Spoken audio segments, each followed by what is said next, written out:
Due trasferte attendono ora il Venezia prima di tornare a Sant'Elena per sfidare l'Empoli il giorno di San Marco, il 25 aprile. Gli arancionero-verdi guidano saldamente la classifica con 3 punti di vantaggio sul Frosinone e 5 lunghezze sul Monza, terzo e quindi al momento fuori dalla promozione diretta, ma in pole position per i play-off.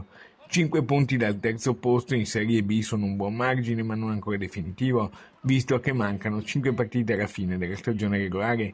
Per la matematica servono 10 punti, in 5 partite. La vittoria per 3-1 degli arancionero-verdi contro la Juve Stabia è un buon passo avanti, ma mister Stroppa invita tutti alla calma.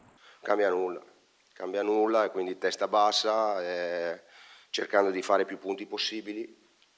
Vorrei fare una quota per poter realizzare il nostro sogno, ma non riesco a farla perché qua vincono tutti. Quindi, come ho detto ieri, bisogna vincere più partite possibili perché poi i conti si faranno alla fine. Su Andrea Adorante il tecnico spiega. Ad Adorante ho detto di stare sereno e tranquillo anche perché le ultime partite l'avevo tolto intorno all'ora di gioco, ma era una questione soltanto di condizione fisica. Si muove da Dio, si muove da attaccante vero, deve essere innescato sicuramente meglio, delle volte riesce a gestire la palla e esaltare, come poi il movimento che ha fatto nel secondo tempo, dopo 4 minuti, all'inizio del secondo tempo, con la parata del portiere della Juve Stabia. Ecco, queste robe qua ce le ha lui e quindi ci può dare molto di più. Cardine della difesa arancionero-verde è quest'anno il belga Joël Chintien, una delle sorprese di questa esaltante stagione.